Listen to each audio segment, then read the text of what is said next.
तो आज मैं आप सबको क्लास 10 का जो है वो चैप्टर संस्कृत का चैप्टर 8 करा रहा हूं। और चैप्टर 8 का नाम है विचित्र साक्षी। विचित्र साक्षी का मतलब ये हुआ, विचित्र मतलब बहुत ही अलग अजीब सा, साक्षी मतलब यानी कि सबूत, यानी कहते हैं ना प्रमाण, अलग तरह का प्रमाण। कह रहे कश्चन निर्धनो जना भूरि परिश्रम में किंचित वित्तम उपार्जितवान, यानी कश्चन निर्धनो जना, कश्चन मतलब कोई, निर्धनो निर्धन मतलब गरीब, जन मतलब लोग, भूरि परिश्रम किंचित वित्तम उपार्जितवान, वित्त को उपार्जित कर रहा था, यानी किसी तरह वो कमा रहा था, धन जो है वो उपार्जित कर रहा था। तेन वित्तेन, तेन मतलब उसी में से, उसी धन में से, स्वपुत्रम, स्व मतलब होता है अपना, पुत्रम मतलब होता है बेटा, अपने बेटे को एकस्मिन महाविद्यालय प्रवेशम दापयितुम सफलो जाता, यानी कि अपने बेटे को एक महाविद्यालय में एडमिशन करवाता है। कह रहा तत्नया तत्रैव छात्रावासे निवसन अध्ययने संलग्न संभूत, और तत्तनया, यहाँ पे देखिए तत्तनया कैसे बना हुआ है कि तत्तनया, तत्तनया मतलब क्या हो गया कि उसका पुत्र, यहां देखिए तत्तनया। अब इसको होता है कि कैसे आपको ब्रेक करके पढ़ना है, तत् प्लस तनया, तत् मतलब उसका और तनय मतलब पुत्र, जो उसका पुत्र है उसका बेटा है वो अध्ययन में संलग्न था, अध्ययन में बहुत ही ज्यादा संलग्न हो गया, पढ़ाई में बहुत ज्यादा। एकदा स्वपिता तनुजस्य रुग्णता आकर्ण्य व्याकुलो जाता पुत्रम द्रष्टुम च प्रस्थिता, एकदा एक बार स्वपिता यानी वो पिता, तनुजस्य यानी कि संबंध कारक हो गया, तनुजस्य यानी कि बेटे के, रुग्णताम आकर्ण्य यानी रोग के बारे में जान करके, व्याकुलो जाता व्याकुल हो गया, परेशान हो गया, पुत्रम द्रष्टुम च प्रस्थिता और पुत्र को देखने के लिए निकल पड़ा। कह रहा है कि परामर्थ कार्षेन पीड़िता सा वश्यानम विहाय पदाति रेव प्राचलयत। कह रहा परमर्थ कार्षेन पीड़िता सा, बस एक्चुअली उसके पास परम अर्थ कार्य न, अर्थ मतलब होता है धन, चूंकि पैसा ज्यादा था नहीं इसलिए वो बस यात्रा छोड़ करके पदातिरेव, पदातिरेव का संधि विच्छेद कैसे करेंगे बच्चे वो देखो, पदातिरेव, पदातिरेव। अब यहाँ पे र दिख रहा है आपको, यहां से इन दोनों का विखंडन होगा यानी कि ये टूटेगा, तो पदाति प्लस एव, क्योंकि विसर्ग प्लस अ बराबर र होता है, विसर्ग प्लस ए बराबर रे होता है, तो पदातिरेव यानी पैदल ही, पदाति मतलब पद मतलब पैर, पाद मतलब पैर, पदाति मतलब पैदल, एव मतलब ही, पैदल ही चल पड़ा। पदाति क्रमेण संचलन सायं समय प्यशो गंत्याल दूरे आशित, पदाति क्रमेण पैदल चलते चलते चलते वो जो है वो जो उसका गंतव्य स्थान था, जो उसका डेस्टिनेशन पॉइंट था, तो that was very far distance, वो बहुत ज्यादा दूर था। तो कह रहा है निशा अंधकारे प्रसुते विजने प्रदेशे पद यात्रा न स्वभाव, और कह रहे हैं कि निशा अंधकारे, निशा अंधकारे, इसका संधि विच्छेद करेंगे, निशा प्लस अंधकारे, निशा मतलब रात, रात का पर्यायवाची शब्द है निशा, रजनी, ठीक है। तो निशा अंधकारे, रात के अंधकार में, रात के अंधेरे में, प्रसुते विजने प्रदेशे पद यात्रा ना सुबाबा, यानी कि विजन सुनसान, विजन मतलब जहां पे कोई भी लोग नहीं है या दूसरे अलग जगह के लोग हैं, पद यात्रा ना सुबाबा, पैदल यात्रा वहां पे ठीक नहीं है। एवं विचारे स्वपार्श्व स्थिते ग्रामे रात्रि निवसन कर्तृम कंचित गृहस्थमो आपगतः, यह सोच करके वो पास में ही स्थित किसी के रात मतलब वहां पे नाइट स्टे करने के लिए, वहां पे रुकने के लिए वो किसी के घर में चले जाते हैं। कह रहे करुणा परो गृहे तस्मे आश्रयम प्रायच्छत, और कोई ऐसे बहुत ही ज्यादा ऐसे कोई व्यक्ति थे जो उस पर दया करके उसको बोले ठीक है तुम रात में यहाँ रह सकते हो, लेकिन विचित्रा दैव गति, भगवान का ऐसा होता है ना कि भगवान कुछ अलग ही कर देते हैं। आप सोचते कहते हैं ना कि मैन प्रपोजेस गॉड डिस्पोजेस, यानी इंसान जो सोचता है भगवान उसका उल्टा ही कर देते हैं। तो कह रहा है कि विचित्र दैव गति, अलग ही तरह का सीन हो गया वहां पे। तस्यामेव रात्रौ तस्मिन् गृहे काश्चन चौरः गृहाभ्यंतरम प्रविष्टः तत्र निहिताम एकाम मंजुषायाम आदाय पलायिता। कह रहा है कि तस्यामेव रात्रौ, यानी उस रात में, तस्मिन् गृहे, उस घर में, कश्चन चौरः, कोई चोर, गृहाभ्यंतरम, गृहाभ्यंतरम का मतलब क्या होगा, गृह प्लस अभ्यंतरम, गृह मतलब घर, अभ्यंतरम मतलब घर के अंदर, गृहाभ्यंतरम चौरा प्रविष्टा, यानी चोर प्रवेश कर जाता है। तत्र निहिताम एकाम मंजुषाम आदाय पलायिता, और वो वहां से एक संदूक लेकर के जाने लगता है, भागने लगता है। चौरस्य पाद ध्वनिना प्रबुद्धो अतिथि चौर संख्या तमन धावत और गृहानाच परम विचित्रम घटतम चौरा एव उच्चैः क्रोशितुम आरभत चौरोऽयं चौरोऽयं। यहाँ पे देखिए कि कह रहा है चौरस्य पाद ध्वनिनाम, यानी चोर के पाद, पाद मतलब पैर, पैर के आवाज से, गृहाभ्यंतरम प्रबुद्धो अतिथि, यानी जो अतिथि थे वो चोर की शंका से वहां पे दौड़े उसको पकड़ने के लिए। लेकिन विचित्र चीज हो गया, चोर भी ऊंचे आवाज में, जैसे ही वो चोर को पकड़ने के लिए गए, चोर भी जोर जोर से चिल्लाने लगा, चोर चोर चोर चोर, चोरो अयम, यानी चोर है चोर है।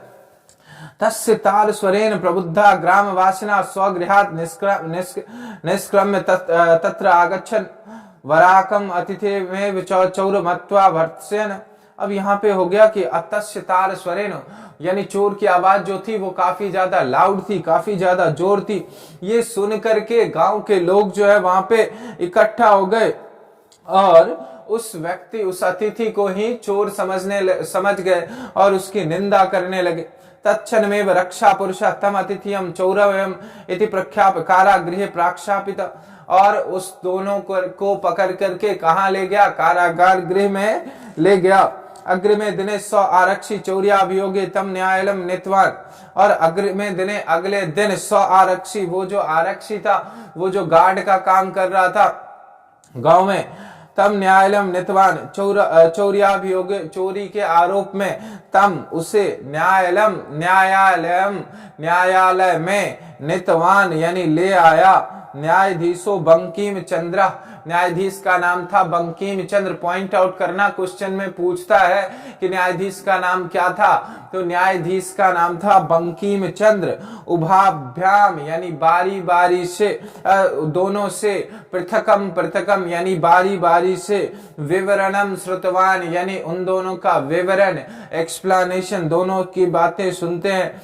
सर्वम वृत्तम अवगत्य सौतम निर्दोषम अमन्यत आरक्षणम च दोषभाजनम, वो तो वैसे समझ गए थे कि ये अतिथि निर्दोष है और ये जो आरक्षी है वही गिल्टी है, वही दोषी है, परंतु उनके पास प्रमाण नहीं था। किंतु प्रमाणाम अभावात का संधि विच्छेद कर दो, प्रमाणाम प्लस अभावात यानी प्रमाण के अभाव में, निर्णय तुम ना शक्नोत यानी वो निर्णय लेने में असमर्थ थे, ना शक्नोत।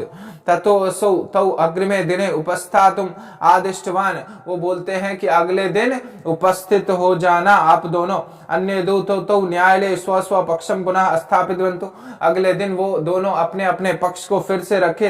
तदैव कश्चित् तत्रस्य कर्मचारी समागत्य न वेदयत् यत् यदि क्रोशादयोः अंतराले कश्चित् जनः केनापि हता। वो एक कर्मचारी आता है और उन्हें कहता है कि कुछ कोस दूर पर जो है किसी व्यक्ति की हत्या हो गई है। तस्य मृत शरीरम राजमार्गम निक्षा वर्तते, उसका जो डेड बॉडी है वो राजमार्ग पे ही है यानी हाईवे पे ही है। आदिश्यताम किम कारणमेति न्यायाधीशः आरक्षणम अभियुक्तम च तम स्वम सबम न्यायालय आनेतुम आदिष्टवान, न्यायाधीश जो है वो आरक्षी और अभियुक्त दोनों को ही न्यायालय में उस लाश को लाने के लिए, उस डेड बॉडी को लाने के लिए कहते हैं। आदेशम प्राप्य उभौ प्राचलताम, आदेश पाकर के दोनों चल पड़ते हैं। तत्रोपत्य काष्ठ पटले निहितम पट्टाच्छादितम देहम अस्कंधेन दहंतो वहंतो न्यायाधिकरणम प्रतिप्रस्थितो आरक्षी सुपुष्ट देह आसीत अभियुक्त अतीव कृष्काय। आरक्षी जो था, जो गार्ड था, वो काफी मोटा तगड़ा था, वो आराम से उठा के ले आया। लेकिन जो ये अतिथि था वो बहुत ही दुबला पतला था, उससे उठाया नहीं गया। भारवतः सवस्य अस्कंधेन वहनम तत्कृते दुष्करम आसीत, भार उसे उठाना कंधे पर बहुत ही ज्यादा दुष्कर हो रहा था, मुश्किल हो रहा था। स भार वेदना क्रंदति अस्मा, भार वेदना से वो क्रंदन करने लगा, रोने लगा। तस्य क्रंदनम निशम्य मुदिता आरक्षी तमुराच रे दुष्ट तस्मिन् दिने त्वया हम चोरितया मंजुषायात गृहणात वारिता। वो तभी उसके क्रंदन को सुन करके वो आरक्षी कहने लगता है कि रे दुष्ट, तुम जब उस दिन वो संदूक उठा लिया था, फिर तुम्हें ये उठाने में क्या जा रहा है। इदानीम निष्कृत्यस्य फलम भुक्ष, अब तुम अपने किए हुए का फल भोगो। अस्मिन् चौर्याभियोगे त्वं वर्षत्रयस्य कारादंडम लप्यसे, और तुम इस चोरी के आरोप में 3 साल के लिए कारागार की सजा भुगतोगे। इति प्रोच्य उच्चैः अहसत, और ये बोल करके वो जो आरक्षी था वो जोर जोर से हंसने लगा, उसका मजाक उड़ाने लगा। कह रहे यथा कच्चितम उभौ सबमानीय एकस्मिन् चत्वरे स्थापितवन्तु। और फिर न्यायाधीश ने पुनस्तो घटनाया विषय उक्तम, अब इस बार भी न्यायाधीश जो है वो रास्ते के पूरे विवरण को उस दोनों से पूछे कि जब वो डेड बॉडी को ला रहे थे तो फिर दोनों में क्या क्या, दोनों को भार उठाने में कैसा कैसा महसूस किया।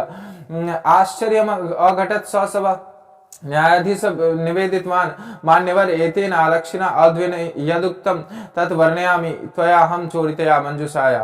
और पता चल गया इसको न्यायाधीश महोदय को कि ये जो इस संदूक को नहीं उठा पा रहा है तो फिर उस दिन ये संदूक कैसे ले गया होगा। ये जरूर ये जो आरक्षी है यही कल्प्रिट है, यही दोषी है, और उस आरक्षी को सजा मिल जाता है और अतिथि को जन्म सम्मानम मुक्तवान, सम्मान के साथ मुक्त कर दिया जाता है। अतएव उच्यते, इसलिए कहा जाता है दुष्काराणपि कर्माणि मति वैभवशालिना नीतिम युक्तिम समावलंब्य लीलये प्रकृते। अगर आप खराब कर्म कर रहे हो, चाहे आप कितने भी वैभवशाली क्यों ना हो, कितने भी धनवान क्यों ना हो, अगर आप खराब कर्म कर रहे हो तो आपको सजा मिलनी ही मिलनी है। चाहे आप यहाँ पे जो है आपको अपने पैसे के दम पे, अपने रुतबे के दम पे आपको सजा ना मिले, लेकिन कहीं ना कहीं आपको सजा जरूर मिलेगा। इनडायरेक्टली आपको भगवान सजा दे सकते हैं। तो ये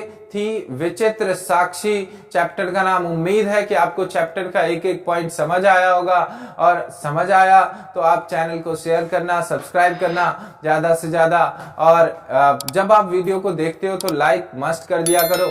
ठीक है, तब तक के लिए आपका धन्यवाद।